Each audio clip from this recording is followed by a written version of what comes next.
Vamos a continuar con la segunda parte de trauma raquimedular. Mi nombre es Jacob Sánchez, especialista en neurocirugía.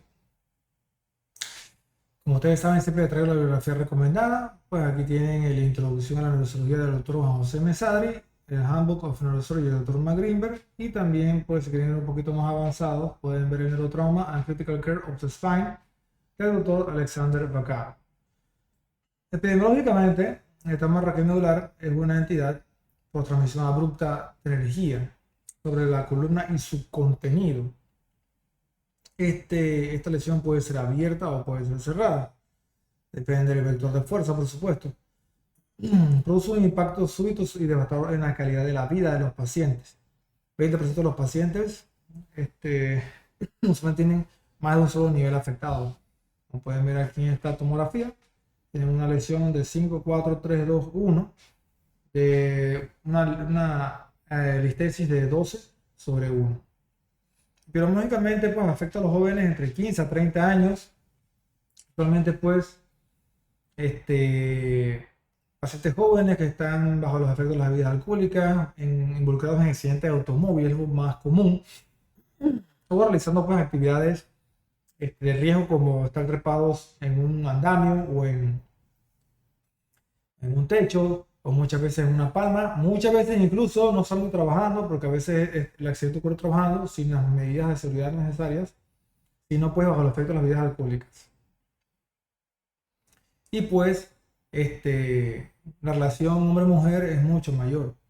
En los hombres, pues, es mucho mayor que en las mujeres, ¿no? Siempre el hombre está más expuesto al peligro.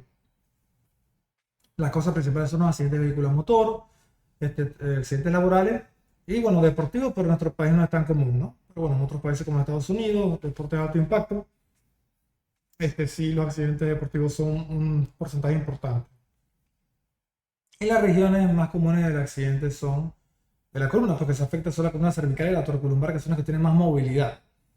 Usualmente he puesto la columbar a lo que es la unión tóraco, la unión toracolumbar, ¿no? Entre el T11 y el E12, ¿no? Que es la área más móviles.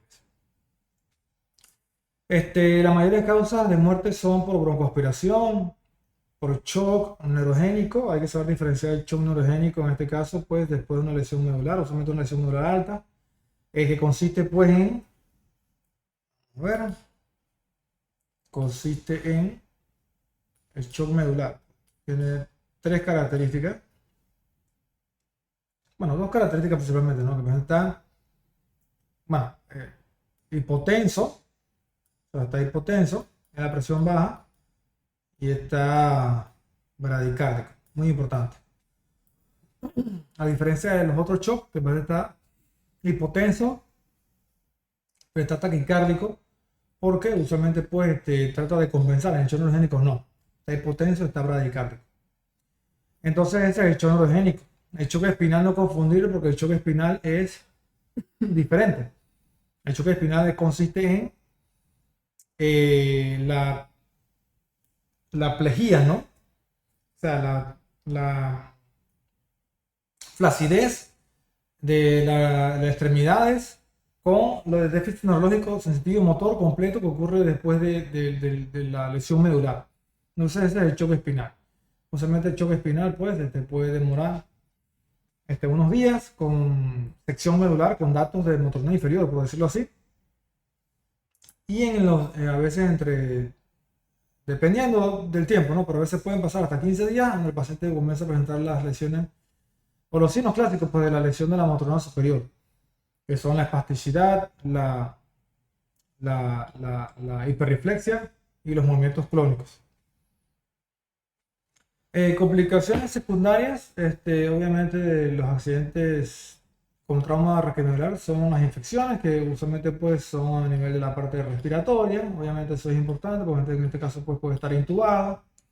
Úlceras por decúbito, ¿no? En la región sacra, en regiones de talones, ¿no? Que son las regiones que tienen más presión. Y la trombosis venosa profunda, ¿no? Que obviamente tiene el riesgo de ocasionar un TEP.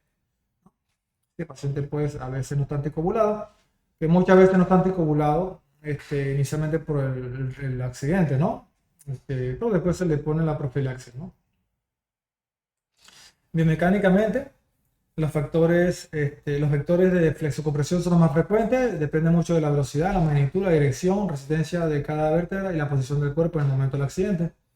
Puedes tener fracturas de los cuerpos vertebrales por flexión, exagerada por extensión, exagerada por compresión. Puedes tener distracción, o sea, hacia arriba o hacia abajo. El mecanismo, cizallamiento, deslizamiento, la listesis, ¿no? Ruptura de disco, ruptura de hueso y rotación, ¿no? Rotación que va a ocasionar, pues, obviamente, pues, lesiones a nivel de la columna. La estabilidad de la columna sigue un modelo que es el modelo de White y Panjabi, en donde la habilidad de la columna bajo carga fisiológica de limitar desplazamientos, o sea, es la habilidad de la columna para, bajo carga fisiológica de limitar desplazamientos o prevenir lesiones de sus componentes. O sea, es la habilidad innata de la columna para que no se lesione. Obviamente, pues cuando hay disrupción de algunos de los elementos, entonces tenemos pues la inestabilidad. Por ejemplo, aquí en la carga, por ejemplo, la unión discoligamentaria es un componente de estabilidad, la unión de la faceta articular es un componente de estabilidad, la unión ligamentaria posterior, de la banda posterior de tensión es el componente de estabilidad. Todo esto ocasiona pues como un componente de, por decirlo así, como de pinza.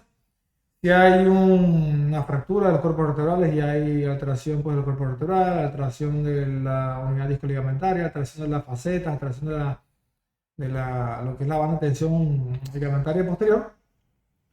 Entonces esto va a ocasionar entonces pues inestabilidad. ¿Sí? Entonces es la incapacidad de la columna para mantener sus relaciones anatómicas después de que hay una lesión estructural. Y las causas de inestabilidad en la columna axial, principalmente que es C1, C2, que son las fracturas de Jefferson con ruptura del ligamento transverso. Acuérdense lo que habíamos visto ya en la clase pasada. El ligamento transverso es un componente importante de la estabilidad cervical. La fractura de tipo 2, pues que es inestable, ya lo habíamos dicho también. La fractura del pedículo del axis con luxación de C2, C3, las que son pues con deslizamientos. Luxaciones occipito C1 o occipito C1, C2. Son inestables también. Obviamente aquí pues en la columna axial, las fracturas por aplastamiento, las fracturas de Chang que tienen fracturas desde la columna anterior que van hacia los elementos de la banda posterior. Las luxofracturas obviamente, ¿no? Porque hay inestabilidad tanto en los elementos anteriores como posteriores. Siguiendo pues obviamente los modelos de Dennis para la columna subaxial, ¿no? Es lo mismo que habíamos visto en la clase pasada, en donde pues 2/3 corresponde a la columna anterior, 1/3 corresponde del cuerpo, pues, a la columna media, y del pedículo hacia atrás son elementos posteriores, pedículo, facetas, lámina, apófisis transversa, apófisis espinosa, ¿no? Entonces, pues, importante tomar todo eso en consideración. Tipo de lesión medular, esto es sumamente importante, vamos a ver, porque puede haber una lesión completa y una lesión incompleta, que es lo primero que ustedes como médicos general deben determinar cuando un paciente llega a urgencias. Si tiene una sección medular completa, se dice sección no significa porque esté rota la médula espinal del todo, ¿no? Sino más que todo es por el déficit neurológico que ocurre, porque es completo, ni siente ni mueve. Obviamente lo de la movilidad va a correlación a lo de la escala de Daniels, la fuerza muscular, o sea, tiene que ser 0, que no es movilización, no es esbozo, sino movilización, porque si tiene esbozo de movimiento o 1/5 en la escala de Daniels, pues tiene entonces una lesión incompleta. Y si hay anestesia, obviamente entonces la lesión va a ser completa también, o sea, no siente nada, y tienes que ver qué nivel, o sea, de qué nivel sensitivo hacia abajo, si son las tetillas hacia abajo, si es de la apófisis dispoide hacia abajo, si es el ombligo hacia abajo, para ver a qué nivel de la lesión está, la lesión medular. O sea, lesiones completas pues corresponden a todo esto, ¿no? Cuando una lesión de la médula, de un segmento de la médula de forma completa, ¿no? Obviamente un corto axial, ¿sí? Entonces obviamente el paciente no va a sentir nada, ni mover nada de ahí para abajo. Y entonces ahí vienen las lesiones incompletas, que según la característica clínica habría que ver si es un síndrome de disección medular o el famoso bronce quart, un síndrome centromedular, que es el famoso síndrome que ocurre con los pacientes abuelitos que se caen, tienen muchas estenosis del canal secundaria a problemas degenerativos de la columna cervical, del canal cervical, tienen una caída y tienen entonces una contusión medular. Usualmente debutan pues por mayor déficit neurológico en miembros superiores que en inferiores. Incluso a veces pueden caminar, pero no pueden mover las extremidades superiores adecuadamente. Un síndrome de cordón posterior, que usualmente pues, es más metabólico que otra cosa por la afectación de la columna gracilis y cuneatus.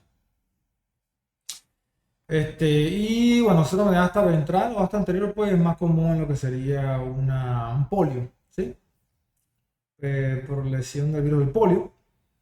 Y el síndrome de Mollera anterior, pues más comúnmente por infarto de lo que es la arteria de Adams-Kiewicz, que es la arteria que irriga pues lo que es los tercios, el tercio inferior de la médula espinal, usualmente pues entre los segmentos medulares entre P11 y el E2 más o menos, ¿no? Siempre del lado izquierdo mayormente, ¿no?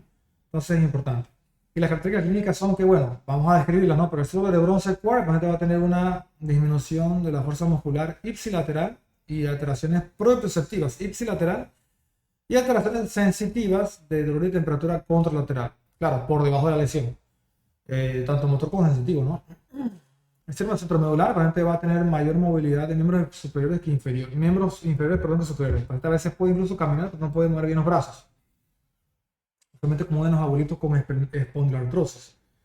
El cordón posterior, usualmente el paciente va a tener alteraciones del DTPP, que es la vibración, tacto epicrítico, tacto epicrítico, presión y propriocepción, que es las alteraciones de forma consciente que discurren por el sistema columna dorsal medial. Y síndrome neuronal anterior es una combinación también entre alteraciones sensitivas, anestésicas y motoras, por lo que obviamente pues, el componente espinotalámico y motor pasan a anterolateral, ¿no? Así que se abole completamente. La lesión completa pues, es una ausencia de la función motora y sensitiva al menos de 3 segmentos inferior al nivel de la lesión. En ausencia de choque espinal, bueno, en ausencia de choque espinal, lo que quieren decir pues es que, o sea, puede manifestarse con alteraciones de flacidez completamente, ¿no? No siente ni mueve y está flácido. No, aproximadamente 3% de los pacientes con lesión completa inicialmente se pueden recuperar en las primeras 24 horas. Puede pasar, 3% creo que es incluso hasta muy alto. Muchas veces estos pacientes no se recuperan. A veces hay que ver qué tanta lesión medular quedó residual pues, después del accidente, pero por ejemplo, una lesión como esta, donde la misma vértebra está lesionando la médula espinal, muy probablemente va a ocasionar una lesión irreversible. Las probabilidades de recuperación son aproximadamente 0% si la lesión medular permanece más allá de 62 horas. O sea, independientemente de que se haya operado o no, aunque opere esto en las primeras 24 horas, si la lesión medular es completa, lo que quiere decir esto es que si el paciente tiene más de 3 días que no recupera, ya no va a recuperar. Entonces, el choque espinal es la pérdida transitoria de todas las funciones neurológicas por debajo del nivel de la lesión. Hay parálisis flácida, arreflexia, dura entre 62 horas hasta 1 o 2 semanas, dependiendo, ¿no? A veces varios meses, depende mucho, pero usualmente el periodo clásico que uno ve como 2 semanas de flacidez, cuando la lesión es completa. Pérdida de reflejo bulocavernoso, a resolver desarrollo de espasticidad, reflejo bulocavernoso y es un signo de pobre pronóstico neurológico espinal.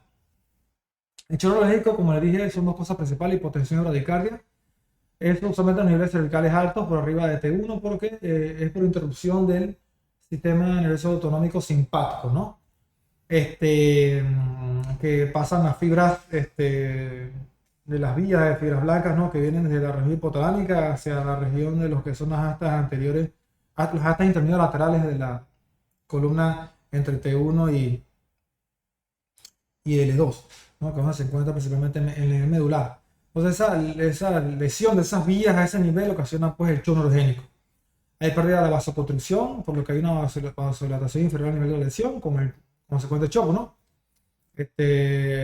Domina el parasimpático porque no tiene antagonista y produce bradicardia. Y también hay otra cosa que puede pasar, que es priapismo, ¿no? El paciente tiene un priapismo por un sistema parasimpático sin inhibición, ¿no? Entonces tiene el priapismo. Eso es un signo, por supuesto, de lesión medular completa también.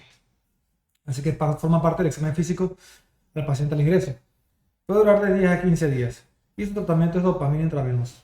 Usualmente el priapismo baja como en las 24 o 48 horas subsiguientes, ¿sí? Lesión incompleta, cualquier función residual, motora o sensitiva, al menos 3 o más segmentos inferiores al nivel de la lesión.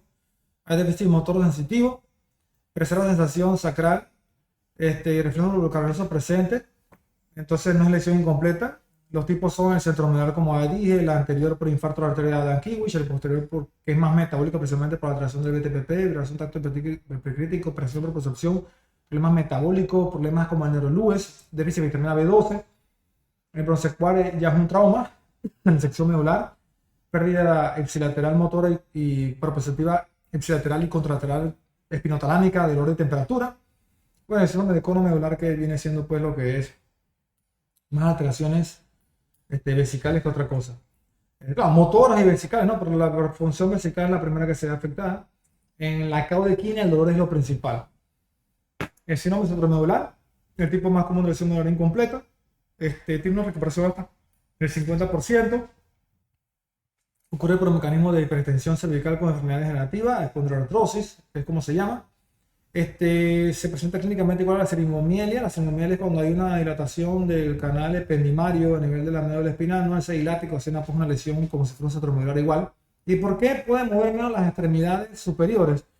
Por esta distribución somatotópica básica, que es que el tracto córtico espinal lateral tiene su componente cervical, los miembros superiores pasan más mediales que los segmentos torácicos y lumbosacros, ¿no? Que son más laterales. Entonces, obviamente, cuando hay una lesión cervical central, la columna cervical es la que más, las fibras cervicales, pues son las que más se experimenta, tienen una debilidad mayor en los miembros superiores que los inferiores. O sea, hay un déficit motor mayor en miembros superiores que inferiores. Esa es la clave de esto. Y puede haber disociación termogésica también, porque el tracto espilotámico también va a tener pues la lesión pues de lo que es lo que son las fibras espinotalámicas anterior y posterior, perdón, anteriores y laterales, ¿no? Porque son anterolaterales realmente, ¿no? Anterolaterales, pero se va a ver mayormente conservada pues la columna dorsal, y eso es lo que es la disociación termogésica. La gente tiene vibración, tacto hipercrítico, presión y propriocepción conservados, que son los del sistema columna dorsal y medial, pero tiene abolidos el sistema espinotalámico, que es el del dolor y temperatura, ¿no? Hay hallazgos mielopáticos que indican pues disfunción de esfínteres, hiperriflexia, Clonus, Babinski, Hoffman, Trommer, ¿no? Puros datos de hemotronal superior que indican pues mielopatía con la debilidad. El síndrome de la anterior pues es ocurrido usualmente por lo que es el síndrome de la arteria espinal anterior, que es de la arteria de Dankiewicz, que usualmente va entre los segmentos entre el T11 y el L2 más o menos, que es el tercio inferior de irrigación de la médula espinal. A veces pues por disecciones en la arteria abdominal, la arteria aorta abdominal, a veces pues por compresión medular anterior, fragmento óseo, disco traumático, pues hay pues paraplegia versus cuadraplegia, claro, depende del nivel, ¿no? Pero obviamente pues solamente son, si es de Prada Kiwi, si es inferior, pues es paraplegia. Y recuerden pues hay un importante un concepto entre plejía, por si acaso no se los he recalcado, y tetraplegia y paraparesia, o sea, paresia. Porque la paresia es debilidad, pero plejía es pérdida completa de la movilidad. Y bueno, también ocurre un déficit sensitivo disociado, que es lo mismo, ¿no? Por lesión de las vías espinotalámicas y se conservan las posteriores. Y recuperación 10-20%, pues una recuperación mucho más baja. El síndrome de Bronce-Quart en sección medular tiene una recuperación hasta el 90%, mucho mejor, usualmente resultado de traumas penetrantes, una puñalada justamente en la espalda. A veces puede ocurrir, bueno, hablamos mucho de trauma, pero también, bueno, tumores pueden ocasionar Bronce-Quart, también comprime solamente un lado de la médula espinal. Si lesiona solamente un lado, ya sea derecho o izquierdo, obviamente va a ocurrir entonces pérdida de dolor de temperatura y contralateral. O sea, motor y BTPP ipsilateral. Y espinotalámico, que es dolor, y temperatura contralateral, ¿no? ¿Me explico? Entonces, esa es la clave de eso. Claro, obviamente por debajo del nivel de la lesión. Por ejemplo, pues aquí está ganando una lesión cervical alta. Obviamente, pues aquí de C5 hacia abajo no sienta y no sienta contralateralmente de temperatura y pierde motor y hiperpercepción del otro lado, del lado ipsilateral. Entonces, de este lado que pierde el de temperatura sí tiene el BTPP conservado y sí mueve. Entonces, pues hay que examinar bien al paciente. Son detalles importantes. es pura clínica neurológica de este famoso síndrome de Bros-Sequard, que es un síndrome que ustedes deben aprenderse muy bien. Bueno, igual que cualquier otro, ¿no? Igual que el de Alan-Kiwish, igual que el síndrome medular, ¿no? Igual que el anterior también, porque tiene que ver con la semiología al examen físico inicial del paciente en urgencias de lo que es el nivel sensitivo y la escala de daños de la fuerza muscular. El síndrome de lesión medular posterior obviamente afecta lo que son los sistemas de columna dorsal hemisco medial, que es la fascícula de cuneatus gracilis. Obviamente el paciente va a tener pérdida de lo que es la vibración, tacto crítico, presión y propriocepción, ¿no? Obviamente pues estos pacientes van a tener la famosa marcha del Steve porque no sienten, ¿no? Lesión incompleta también entra aquí lo que es la caudequina, principalmente dolor es la característica principal. Dolor, ya después viene entonces anestesia sencilla de montar, reflejos ausentes, disfunción eréctil, de retención urinaria. Pero la caudequina es cosa con dolor, esa es la característica, y esa está repetida. Y el cono medular que usa con atracciones de esfínteres principalmente. O sea, sí puede doler, pero atracciones de esfínteres, atracciones sensitivas, pero atracciones de esfínteres principalmente, y la famosa silla de montar. Pero la caudequina es dolor radicular intenso en los miembros inferiores. Así se vemos, aquí está caudequina, cauda equina, maybe most prominent symptoms, severe radicular pain, ¿no? Radicular pain. Y aquí en conos medulares, miren que el dolor es raro y hablan de déficits sensitivos en silla de montar y la vejiga es lo que precisamente se afecta, ¿no? Permanentemente temprano, aquí está bladder dysfunction. Entonces, bueno, la caudequina usualmente ocurre por un disco herniado. Claro, si hay un trauma o una fractura, pues por compresión de estos segmentos, pues por un disco herniado es una de las causas clásicas. Importante, por favor, muchachos, hay que examinar al paciente. Un paciente no puede llegar a urgencia con una caudequina diciendo que no puede mover bien, dolor intenso, con debilidad de miembros inferiores, con alteración de esfínteres y que ustedes lo manden para la casa porque le van a decir que los discos herniados lo ven en en la consulta. Claro que no. Si es un disco herniado y es una cauda, es una urgencia quirúrgica, hay que meterlo al quirófano y operarlo. ¿Me explico? Entonces, importante esos detalles.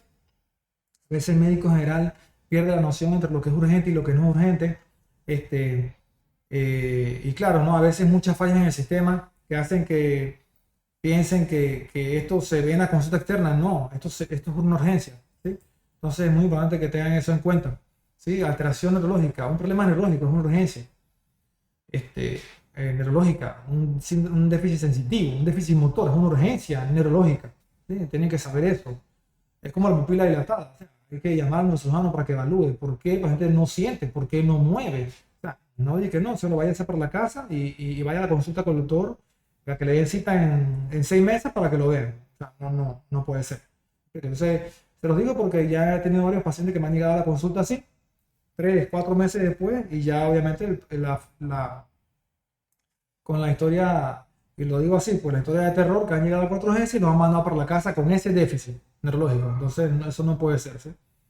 Entonces, saber diferenciar entre el cono medular y el síndrome de caudequina es muy importante. Hay otra cosa que es el wish flash, que es el famoso latigazo. No, solamente, pues, para definición fácil, es un dolor crónico a nivel cervical sin lesión neurológica. Clínicamente, no solamente dolor, dolor, no hay focalización, o sea, no hay datos motor superior y tampoco hay lesión en la columna ósea como tal. Sí puede haber lesiones ligamentarias, pero no graves como para requerir cirugía. Usualmente el paciente se maneja con coderín blando por unos días. Usualmente el coderín blando se recomienda una semana, 7 días. Esa es la recomendación de la literatura. Yo a veces pues se lo recomiendo 2 semanas máximo. A veces se entiende pues que les duele mucho, pero 2 semanas máximo, no más de eso, porque lo que vas a ocasionar es como una especie de atrofia muscular a nivel cervical y cuando el paciente se quiere quitar el collarín, pues va a tener mucho dolor. Entonces, pues, y bueno, y no requiere collarín cervical rígido, al menos que tenga algo de inestabilidad, o sea, una fractura como tal, ¿no? Ya si tiene una fractura de la lámina o un trazo de fractura en algún nivel, pues sí requiere un collarín cervical porque sí que movilizar. Y obviamente si es inestable, por criterios que ya hemos visto en clases anteriores, obviamente ya es cirugía. Hay diferentes grados de esguince cervical, pero bueno, pues al final depende mucho pues de qué tanto dolor tenga el paciente, la inmovilización con el codarín blando y también pues saber que en las mujeres se vuelve muy común el esguince, el síndrome de latigazo, se vuelve muy crónico. En las mujeres es muy común que la mujer tenga una historia de que hace 2 años tuvo un accidente de automóvil y sigue todavía teniendo un dolor cervical crónico. Solamente pues manejo más que todo es con relajantes musculares para aliviar pues estos síntomas, ¿no? Entonces, pues claves importantes para evaluar pues el inicio. Hay hipótesis radical de que te van a indicar pues shock neurogénico, no confundir con choque espinal, que recuerden que el choque espinal es la ausencia de movilidad y flacidez debajo de la lesión. Esto sin respuesta espinal que vendría siendo ahora sí el choque espinal, ¿no? El choque espinal, aquí vamos a poner el choque espinal diferencial, aquí shock medular, o shock neurogénico, pues, perdón, disculpen, shock neurogénico. Respiración paradójica, claro, por supuesto, si más que todo si las lesiones son altas a niveles de 3 a 5, que es por donde están los nervios los nervios frénicos, los nervios, sí, perdón, disculpen, los nervios frénicos, perdón, que salen entre 3 y 5, obviamente son las que van a controlar lo que es el diafragma. Priapismo, obviamente, un signo de disautonomía, o sea, que está dominando el parasimpático sobre el simpático, por eso entonces el paciente tiene priapismo. Y bueno, pues yo siempre se lo digo a los estudiantes para que recuerden, ¿no? El parasimpático domina la erección, el simpático es para la eyaculación, ¿sí? Entonces, bueno, tener eso en cuenta, es importante, ¿no? Parecia de los miembros inferiores, con o sin alteración de miembros superiores.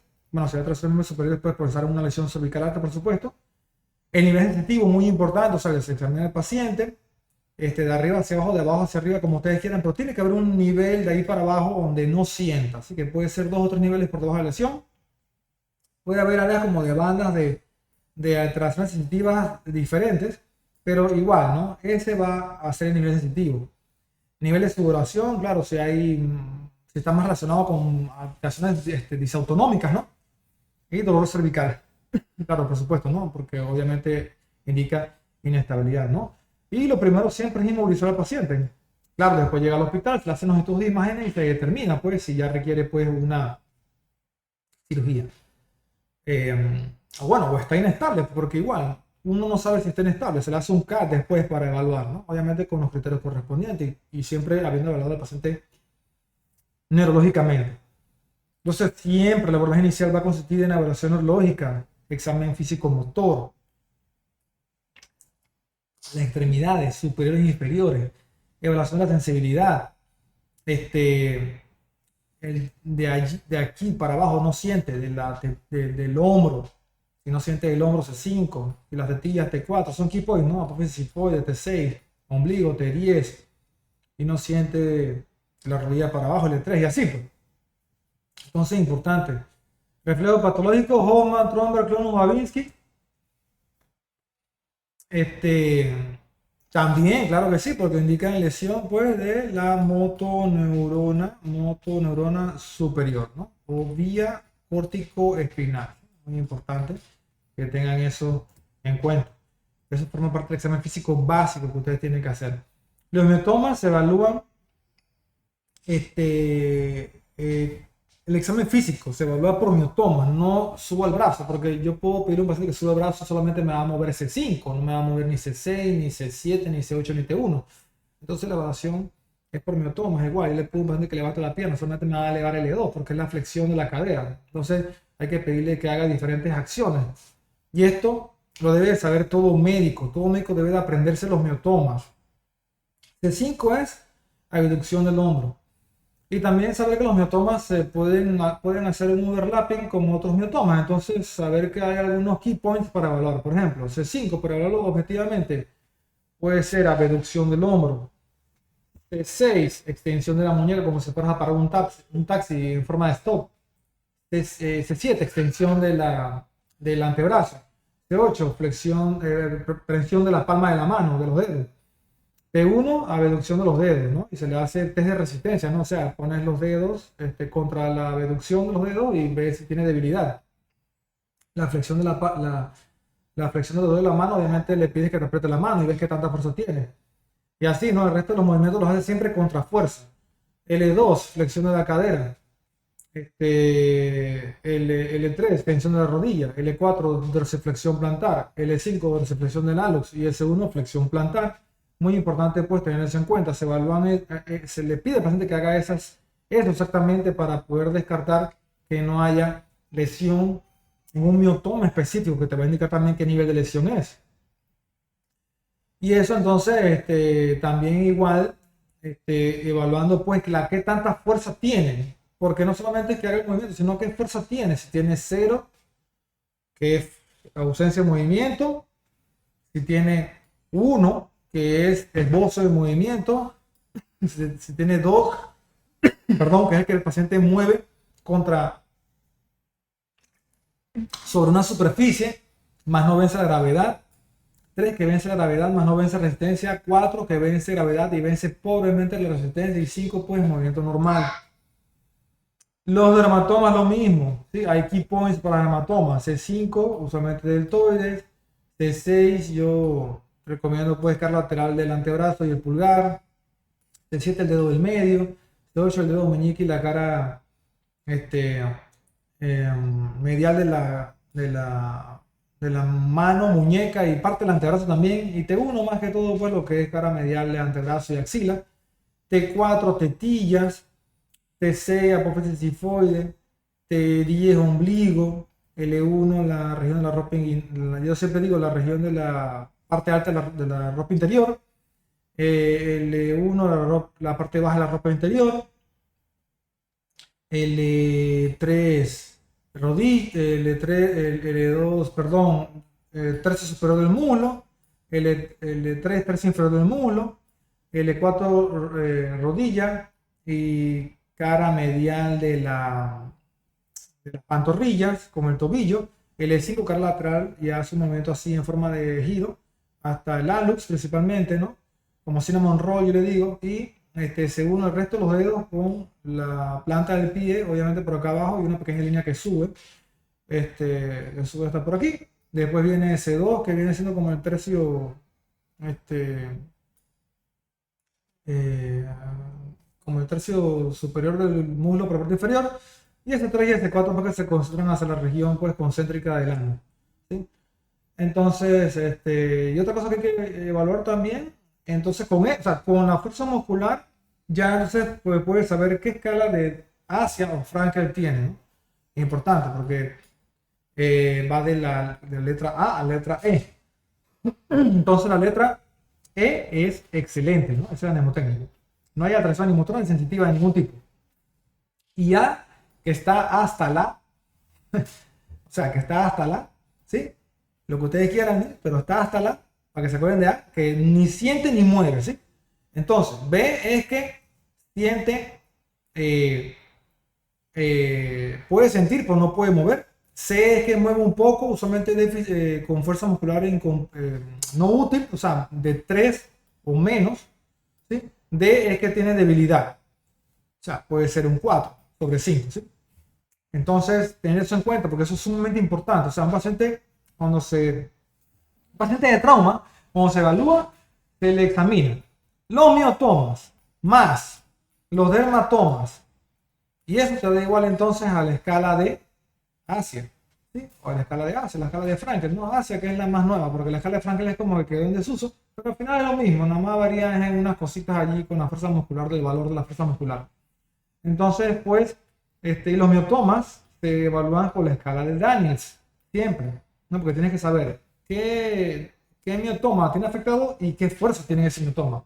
Entonces, así tú dices, este paciente tiene una lesión medular, Frankel, o hacia A, o hacia B, o hacia C, o hacia D, o hacia E, que eso sirve para clasificar, ¿no?, la severidad del trauma, por supuesto.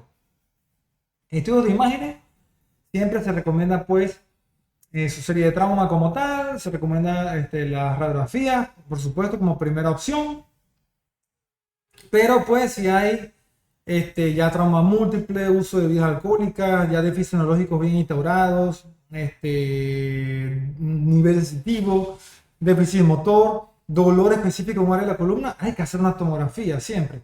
Y claro, ¿no? Se puede completar después con una resonancia magnética, pero la tomografía es importante para evaluar primero los grados de inestabilidad a nivel de la columna, porque usualmente siempre si hay un trauma, pues ahí eso está acompañado de una fractura o una lesión ligamentosa o una inestabilidad.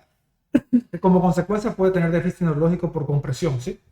Entonces ver y llevar al paciente al quirófano, ¿no? Entonces, claro, se le hace una placa, se puede ver la fractura, se le hace un CAT igual, igual al final estos pacientes, si son traumas múltiples, van a requerir un PAN scan para ver incluso todo, ¿no? Todo el abdomen, y va la columna incluida, va el cerebro. Pérdidas de estado de alerta y no pueden ser evaluados adecuadamente, está intubado, hay que hacerle el CAT completo, ¿sí? Entonces es muy importante, el médico general debe saber eso porque, ¿qué pasa? Antes llega urgencia, en coma, intubado y le hacen una marca del cerebro simple. Entonces después llega el neurocirujano a evaluar y tiene que mandar a hacer el PAN scan. Eso lo debe mandar el médico general. El médico general debe tener la capacidad de poder saber qué pacientes requieren estudios completos, ¿no? Y otra cosa, si hay un accidente de alto impacto, por ejemplo, los muertos del accidente, por ejemplo, tuvo un accidente de automóvil y hubo muertos dentro del accidente, aunque él esté bien, entre comillas, hay que hacerle también estudios completos porque hay que descartar fracturas. Accidentes de alto impacto, ¿no? A veces se cae de un techo, no le vayan a hacer una placa nada más, ¿no? Se cayó de un techo, ya son 3 metros, o sea, ya es mucha altura. Tiene dolor, hay un CAS, hay que descartar que no tenga una fractura. No, no pueden decirle a un paciente que se cayó de un techo y que en la placa no se ve nada y que lo van a mandar por la casa. Eso no puede ser, ¿me explico? O sea, hay que hacer los estudios al paciente completo, descartar que no hay una fractura. A veces el paciente está tan adolorido que no puede identificar dónde está el dolor, pero tiene debilidad. Entonces hay que hacerle el CAD enseguida, ¿sí? Y bueno, pues las radiografías de flexión y tensión solamente pues si están recomendadas, porque eso sí ya yo recomiendo que solamente para ver si datos de inestabilidad. O sea, no son de rutina como tal. Bueno, tener en cuenta lo que ya habíamos visto de las diferentes líneas a nivel de la columna cervical. Esto aplica para cervical, esto aplica para torácico, aplica para lumbar también, es lo mismo, ¿sí? Y bueno, y las líneas acá habíamos visto X-Ray, regla de Harge-12, Chamberlain, y McBride, bueno, todas estas líneas pues que ayudan a identificar la inestabilidad a nivel de la unión cervical. Recuerden que la placa siempre debe tener por lo menos 7 vértebras cervicales bien visibles y tener las 4 líneas bien alineadas para evitar que haya una placa que tenga listesis, que es un desnacimiento de una vértebra sobre la otra, que indica pues atracción de la unidad disco-ligamentaria, que eso ya es inestabilidad, ¿sí? Obviamente, pues siempre el abordaje inicial va a ser el mismo que se le da al abordaje inicial del trauma craneoencefálico, ¿no? Evitar la hipoxia, lo mismo también, presión de oxígeno mayor de 60, saturación mayor de 90%, evitar la hipotensión, la systolic blood pressure debe ser mayor de 90 milímetros de mercurio, estabilizar y movilizar hasta descartar una lesión, creo que sí, con una tomografía después, terminar el nivel del déficit sensitivo motor, con el examen físico, esto es con el examen físico y esto no lo hace, lo repito, porque ustedes yo sé que están en información, esto no lo hace el neurólogo, bueno, el neurólogo no ve trauma, esto no lo hace el neurocirujano, esto lo hace el médico general del cuarto de urgencia, ¿sí? Recuerden que en el cuarto de urgencia está el médico general, no está el especialista, está el médico general, ¿sí? Entonces, evaluación de los reflejos, reflejo osteotendinoso, reflejo de esfínteres, evaluación de comorbilidades. Digo, no está el especialista como primer nivel, o sea, como primer llamado. O sea, el especialista viene al ser llamado, el que recibe al paciente es el médico general. Entonces, clasificar la severidad del trauma con el grado de ansia, estudios de imágenes complementarias, bueno, si hay que hacerle, claro, si hay que hacer la resonancia magnética más que todo, y la evaluación neurocirúrgica temprana, ¿no? Obviamente ustedes tienen el paciente, ¿no? Le hacen los estudios, tiene déficit, CAT con fractura, llaman al neuro, ya tiene el doctor. Aquí el paciente tiene una fractura en L4 o tiene una alta sospecha de una lesión por fractura, tiene un accidente de alto impacto, X o Y, y bueno, pues ya, evaluación por neuro, que el neuro defina pues si requiere pues hospitalización y manejo quirúrgico, ¿no? Y las medidas generales son las mismas que para el trauma encefálico, ¿no? Al final lo mismo. Evitar la hipoxia, lo mismo, hipotensión, zona nasogástrica para evitar vómito y broncoaspiración, el trauma craneoencefálico severo, con trauma raquidicular asociado también, con altos requerimientos de ventilación asistida, cuando el trauma cervical es alto, poner sonda Foley, profilaxis de trombosis profunda, claro, en este caso pues, para evitar el TEP, regulación de temperatura y manejo quirúrgico pertinente. La hipotermia no está recomendada, usualmente en trauma no. En trauma no, se recomienda más que todo para otro tipo de lesiones. No voy a meter en eso, porque la hipotermia no está recomendada para los pacientes con trauma. Producen muchas alteraciones hidroelectrolíticas, metabólicas, no se recomienda. Corticoides tampoco está recomendado. Todavía hay algunos colegas que ponen corticoides en altas dosis al inicio cuando el paciente llega con una lesión aguda, pero realmente pues no está recomendado. Aumenta la mortalidad, ¿sí? Y bueno, pues igual que en el tramo cefálico tampoco se pone corticoides. Y nada, ¿no? Eso sería todo. Muchas gracias y bueno, ahí está también Laika, pues muy contenta de haberlos recibido el día de hoy. Saludos.